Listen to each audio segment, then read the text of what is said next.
Okay, so here we are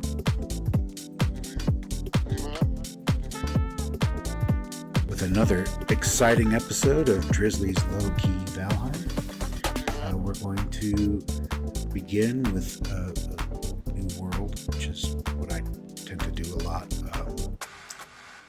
This one is one that I didn't think I'd find myself playing, and one that I've always thought would be interesting, but never thought I would be masochistic enough to try. We have the combat settings at much more difficult. That's 2 clicks above normal. We have the raid frequency at much more frequent. That's 2 clicks above normal. And we have, and here's the kicker, no maps. I have often, when I'm setting up a new world, wondered why anybody would try that. But at the same time, I find myself thinking when I'm out running around the world that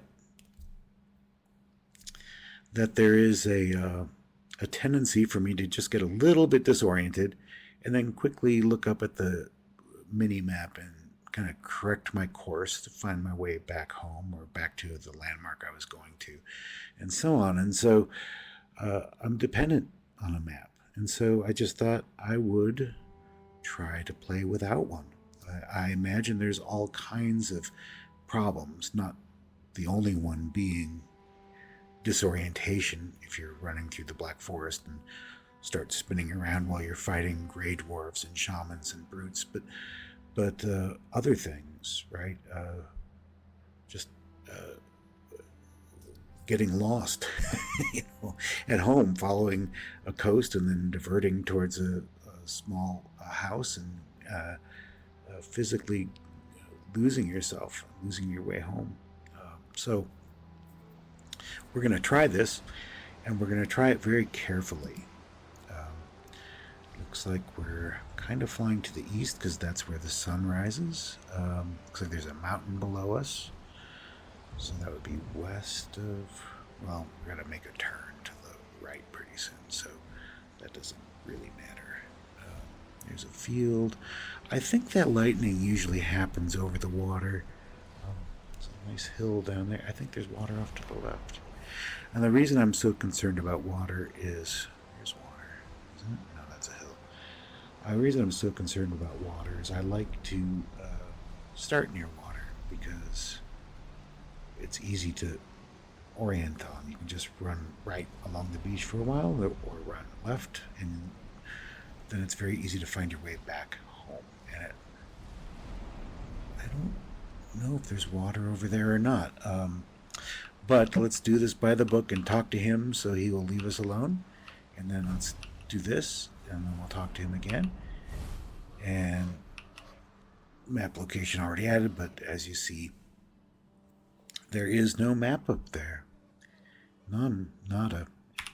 So that's what the stone is, and he's not going to go away just because we talked to him about it. But we can smack him.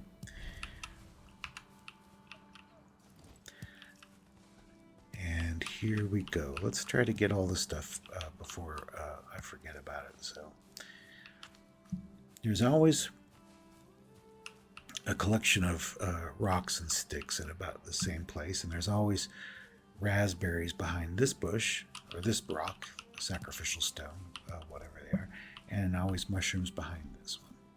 And I'll tell you right now, I have already become disoriented about which way I was facing when I landed.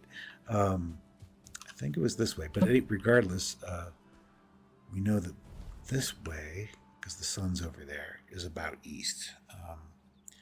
So this way is about west, and west looks like it's going uphill. So I don't see any water near here. So which way do we want to go? I think I don't want to go very far because we're going to need to be by these sacrificial stones in order to progress through the game. We have to sacrifice the bosses, right? So Tasty morsel. Don't forget to eat. Yeah, so we'll go off to the side. We can't build anything over there. So we get a hammer, and we still have enough for a stone axe. I always put this in 8 because I don't want to accidentally bring out my hammer when I'm trying to go for my axe. Get some more berries. I don't want to go uphill. Water, lakes don't form uphill, at least not in this game. I know that we have alpine lakes in Montana, but that's not the same as the coast, this being a navigational feature. Yeah, so there we go. Fists of steel. Fists of fury. I don't know. The east... We were flying east before, so, but we turned. Can we go this way, maybe? Watch me go and get lost. Right? My biggest fear is getting lost, but I think I should probably just build a house there and then explore out of the house. I think, one of my strategies starting out in a normal world, normal meaning having a map, is to just kind of run away and set up temporary camps while I gather things, as opposed to a big base camp or something. And this doesn't look like we're getting any closer to water, so I'm going to turn back and see. Already we can't see the stones where we were, and I think they're off this way. I think we came between those 2 trees, but you have to always be aware of your surroundings in this situation, because very easy to just quickly get lost. I would put a marker out here for these things normally for the mushrooms. We don't have enough to build a shelter yet, but we're going to want one near here. That pig, big pig. And we're going to want one nearby, and then we'll just gather things and then set out from here. My usual strategy, as I was saying, is to just stay mobile and get the hell away from this sacrificial stone starting circle thing, because other players can come in there, and I like to leave resources behind for them. And he's going to actually put the hurt on us. So this time I'm going to play more like they do and kind of stay near the circle myself, because look at that. He almost killed us. He almost killed us. The bastard. I'm sure Greylings don't know who their fathers are. Well, I shouldn't say I'm sure. I don't believe they do. I believe that it's technically okay to call them bastards. That was the way that term was described to me when I was a kid. I asked my mom, after seeing like a Clint Eastwood movie or some cowboy movie or something, what's a bastard? And I was told it's somebody who doesn't know who their father is. And I was young enough that I really thought that was stupid. It was like, why wouldn't they know who their father is, and why would it matter? But we all know there's other implications than that. So anyway, I call them bastards, and I think that's a fair assessment of their situation. And we have enough wood to make a little sculpture, structure. I suppose we're going to make a sculpture too, for feeling particularly artsy. One of the problems is that I'm not sure if it's a problem. It's one of these facts is that there comes a point where you get close enough to these stones, and oops, this isn't it, and a mystical force stops you from building there. So I'm building farther away so we have room to build out if we want to, and so on. That's why I'm doing what I'm doing. In case you were wondering, I selected this hill because I don't yet have I mean, this isn't much of a hill, but it's a little hump. And because I attached this board there, that puts, as I go out this way, above the ground, and I don't have a hoe yet, so I can still see all the floorboards while I'm building. It's not aesthetically pleasing, but it works to have these little hovering. Oops, what did I? To have these little hovering boards. Yeah, let's not do that yet. I'll just make this is going to be a little hut. We'll expand it tomorrow after we've had more wood.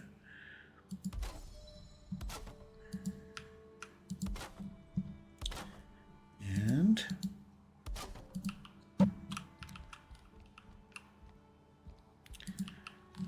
traditional little tiny house.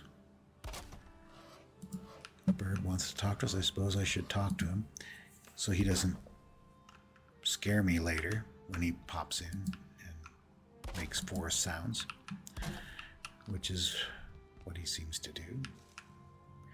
When you ignore him, he just needs to keep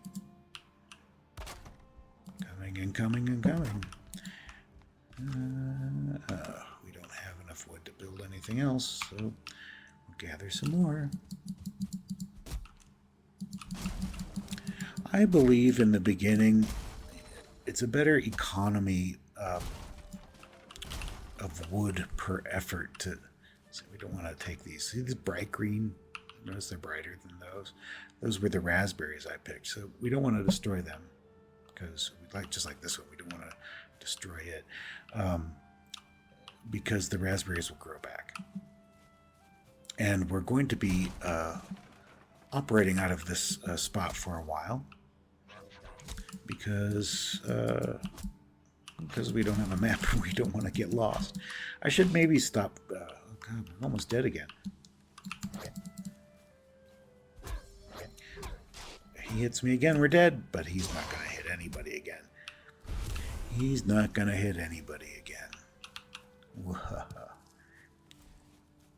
Oh, look, there's some mushrooms. Okay, alright. These are close enough to the house, and we have a bench now, so I'm going to mark these. Maybe not right away, because I don't have a hoe yet. So, what does a hoe have to do with it, you ask? Ho, ho, ho. Well, let me tell you. Let me tell you. A hoe has something to do with it. Crafting, crafting, crafting, crafting. Boom. Bedding, bedding, bedding, bedding.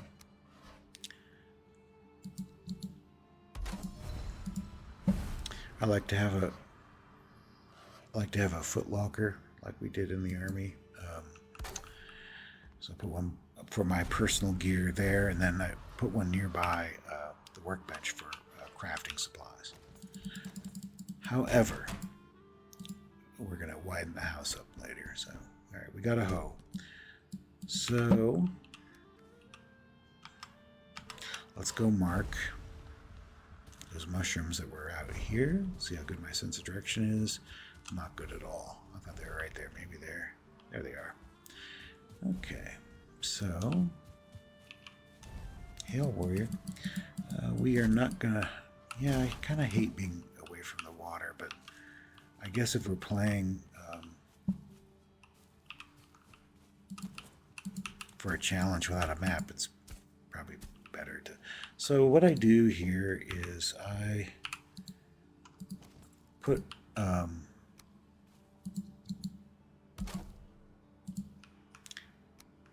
post out. So if I'm running through the woods, I will sometimes see it if I'm close and glance to see if the mushrooms have regrown yet. We don't have a map, so just some kind of visual cue. But that's, I thought I saw another mushroom over here. I did. I don't know if it's worth marking a pair of them. I guess what I'll do with these, since I would run towards that post if I saw it. Oh, there's 3 of them. It might be worthwhile. I don't like to chop down trees. I think I was saying earlier, there's an economy to the chopping. And I think really wood per chop, you get more early by chopping those tiny little beech saplings than you do by chopping trees. Because it's just, you have to keep, first you chop to knock the tree down, then you chop to break the tree in half, and then you chop to break the tree into little pieces of wood. So I think we gather faster. I think we gather faster if we focus on the bushes, but this one's kind of growing in the middle of our mushroom patch, so we'll get rid of him real quick. And then take our happy little hoe, happy hoe, and kind of clear that spot up so we can see them not in the tall grass. Now, yeah, see, I already had to rely on this to find my way back to the house. I would have just glanced at the map.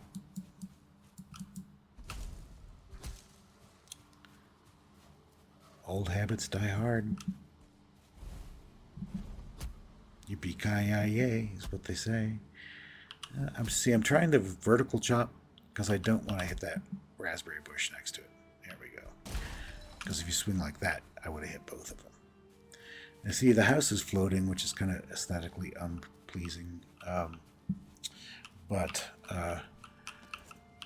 we now have a hoe so we can level the ground a little bit. It might still be floating.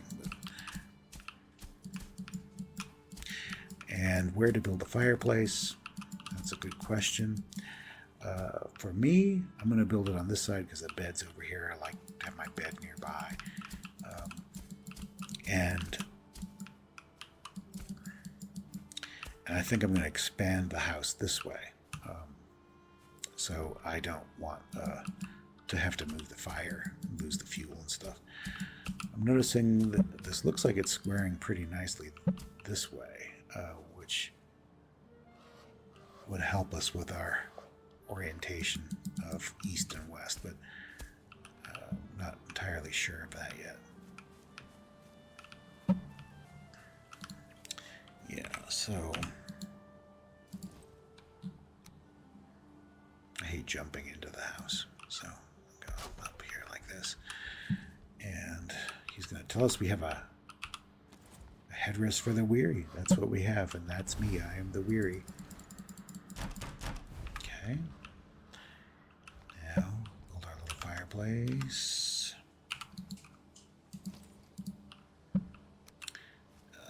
Right about there.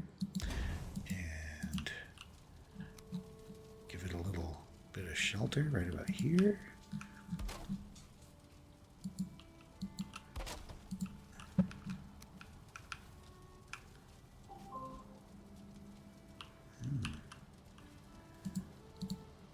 Winter storm happening.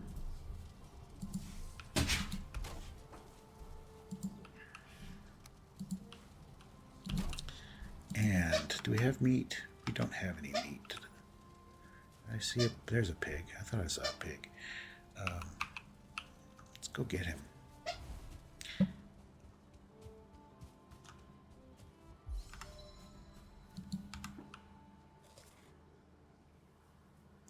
Oh, we could have built up here. I like these big flat spaces by these giant stone circles.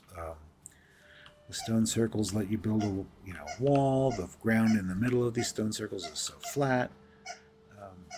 Where'd that boar go? There, he's hiding behind the bird. Okay, all right. Yay, we got some meat. Okay, looks like the sun's going down in the west, which would be that direction. Let's see, can I get a fix on it? So I take one of these and it looks like, oh, that's the bird. I thought it was a reflection off the water. It's his exclamation point. So which way Does it look like the sun is setting? We got maybe up here.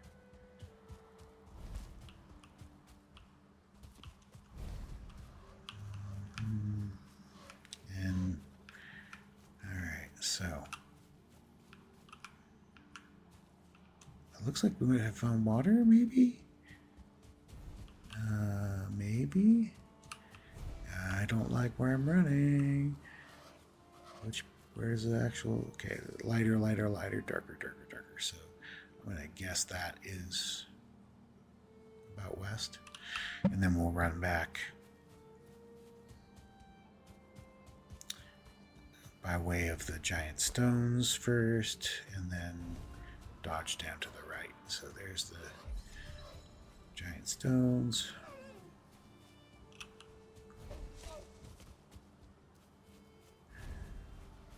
And then dodge down. Well, I think we went down this way. Yep, there's our house. Look at that. Just being conscious of the way I ran out there, because I was a little concerned about being lost. I'm going to build this out here. Okay, so that looks pretty square. So yes, it is. So these are lining up with the cardinal direction. So that would be east, that would be west, that would be south, and then that would be north. And then we mark them.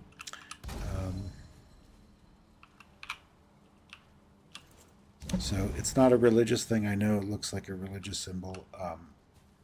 It's just helping me orient on north, south, east, and west. So we'll expand the house tomorrow. In the meantime, the bird wants to talk to us again. He's so needy. Yeah, I crafted a hoe, of course. And sounds like he's coming and going a lot.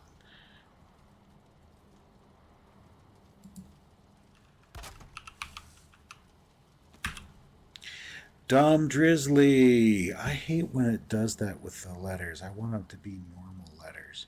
I don't know why it goes capital letter, lowercase letter, capital letter, lowercase letter, capital. I don't like it when it does that. I think caps lock has something to do with it. But now we can go to bed and start over tomorrow with a slightly bigger house. Maybe we'll explore to the east.